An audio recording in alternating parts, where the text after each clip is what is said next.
আজ আমরা বিশ্লেষণ করব বিপিএল এর যে সব থেকে দামি ক্রিকেটার নাইম শেখ 1,10,00,000 টাকায় যেই ফ্র্যাঞ্চাইজি চট্টগ্রাম রয়্যালস তাকে কিনেছিল, তাদের শক্তিশালী একাদশ, আসলে নাইম শেখের টিমের শক্তিশালী একাদশ কি হতে পারে।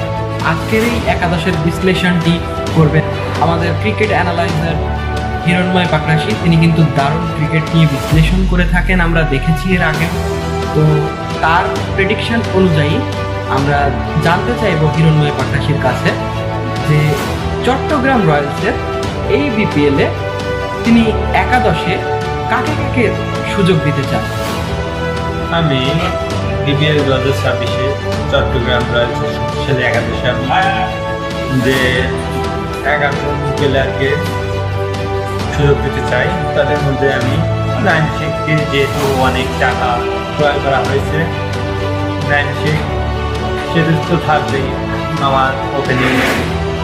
তার সাথে সহযোগিতা করবেন মাহমুদুল হাসান জয়, ওপেনার হিসেবে তারা দুজনেই থাকবে।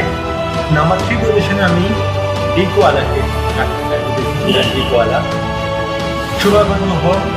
তারপরে পজিশনে নাম্বার 5 এবং 6 পজিশনে আমি অ্যাঞ্জেলো পেরেরা এবং মাহেদী হাসানকে রাখতে চাই। এবং আমি এর সাথেও বলে দিতে চাই যে মাহেদী হাসানকে আমি ক্যাপ্টেন হিসেবে রাখতে চাই।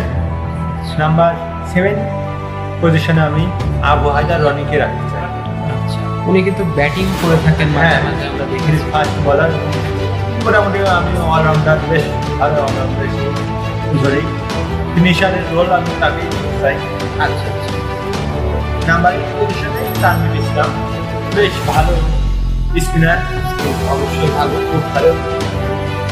এবং 9 পজিশনে আমি মতিবুল ইসলাম, 10 পজিশনে আবরার আহমেদ, একজন বিদেশি প্লেয়ার।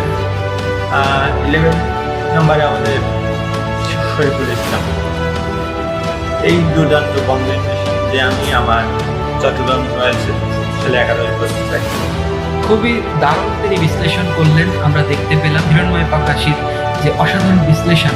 এই বিশ্লেষণ আসলে চট্টগ্রাম রয়্যালসের যে শক্তিশালী একাদশ বানাতে তার অনেক কষ্ট হয়েছে, কারণ তারা একমাত্র নাইম শেখকে কিনতেই তাদের অধিকাংশ পার্সের টাকা ব্যয় করে দিয়েছিল, যার কারণে তারা খুব একটা যে ভীষণ শক্তিশালী অন্যান্য দলগুলোর তুলনায়। আমি ঢাকা ক্যাপিটালসের একাদশ বিশ্লেষণ করেছি, আমরা রাজশাহী ওয়ারিয়ার্সের একাদশ বিশ্লেষণ করেছি, সেখানে আমরা দেখতে পেয়েছি অসাধারণ কিছু প্লেয়ার, অ্যালেক্স হেলসের মতো প্লেয়ার রয়েছে।